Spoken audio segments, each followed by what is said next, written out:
Φωτιά. Ο μεγαλύτερος κίνδυνος για ένα σκάφος. Αναμφισβήτητα, αποτελεί ένα από τους μεγαλύτερους κινδύνους την ώρα που θα είστε εν μπλω και καταλήτης για την προστασία σας είναι δύο συστατικά. Η πρόληψη και η ψυχραιμία. Τι είδους πρόληψη θα αναρωτηθείτε? Μα φυσικά, η τήρηση των κανόνων ασφαλείας. Εάν είμαστε σωστά προφυλαγμένοι και δίνουμε προσοχή σε όλες τις λεπτομέρειες, το κακό δεν θα συμβεί ποτέ. Ωστόσο, θα σας παραθέσω μερικές χρήσιμες συμβουλές για το πώς να αντιμετωπίσετε μια επικίνδυνη κατάσταση. Πιθανοί παράγοντες πρόκλησης φωτιάς. Πρώτο, το βραχικύκλωμα είναι μια πολύ συνηθισμένη αιτία πυρκαγιάς, η οποία οφείλεται συνήθως σε φθαρμένο ηλεκτρικό εξοπλισμό. Οι μπαταρίες είναι ένα από τα κυριότερα σημεία που μπορούν να πυροδοτήσουν κάτι τέτοιο. Εάν για παράδειγμα δεν είναι καλά σφιγμένη η πόλη της μπαταρίας, μπορούμε με την τριβή να πυροδοτήσουμε μια φλόγα. Σημαντικό λοιπόν είναι να μην είναι φθαρμένα τα καλώδια, οι μπαταρίες να είναι τοποθετημένες σε ειδικά κουτιά μακριά από έφλεκτα υλικά και φυσικά να προσέξουμε να είναι καλά βιδωμένη η πόλη. Δεύτερο, επόμενος συνήθες τόπος για τη δημιουργία ενός πυθύρα και κατ' επέκταση φωτιάς είναι τα ρεζερβουάρ. Ο λόγος είναι ότι εξαιτίας των κατασκευαστών των πολυεστερικών που υποστηρίζουν ότι δεν είναι απαραίτητη η γείωση στα ρεζερβουάρ επειδή δεν έχουν επαφή με μέταλλα και συνεπώς δεν είναι δυνατόν να δημιουργηθεί στατικός ηλεκτρισμός, πολλοί αμελούν να κάνουν την απαραίτητη σύμφωνα με τους κανόνες ασφαλείας γείωση. Εσείς, για να είστε καλυμμένοι σε κάθε περίπτωση, μπορείτε να έχετε το κεφάλι σας ήσυχο, φωνάζοντας ένα καλό ηλεκτρολόγο, ώστε να έχετε πάντα γειωμένο το ρεζερβουάρ σας. Σημειωτέω ότι εξίσου σημαντικό σε σχέση με τα ρεζερβουάρ είναι να ελέγχετε πάντα ότι είναι σε καλή κατάσταση τα φλωτέρ και οι φλάντζες τους, καθώς και οι τάπες και οι σωλήνες εξαγωγής των αναθυμιάσεων. Τρίτο, πολλά ατυχήματα έχουν συμβεί στις κουζίνες των σπιτιών μας.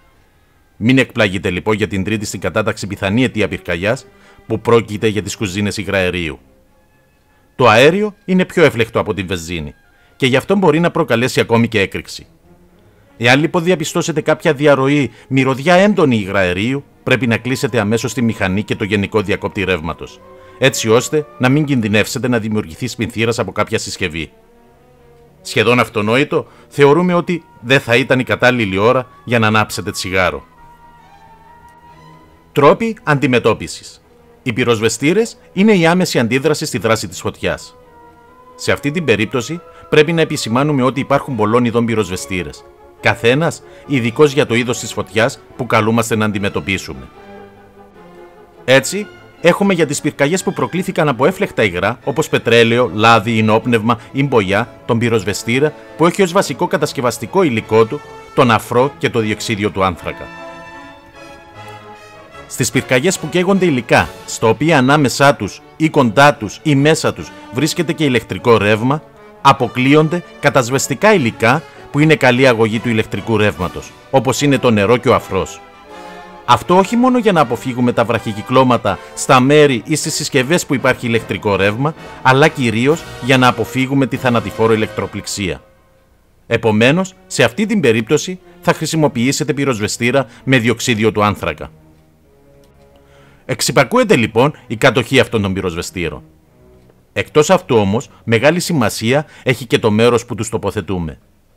Το πιο ασφαλές θα ήταν να υπάρχουν σε 3 κέρια σημεία, ένα στην πρίμνη, ένα στην πλώρη και ένα στη μέση. Έτσι, ώστε όπου και να ξεσπάσει η πυρκαγιά, να έχετε εύκολη πρόσβαση σε αυτούς. Να θυμάστε ότι οι πυροσβεστήρες νερού είναι αποτελεσματικοί μόνο στις περιπτώσεις που καίγονται στερεά υλικά, όπως χαρτί, ύφασμα, ξύλο, ακόμη και λάστιχο.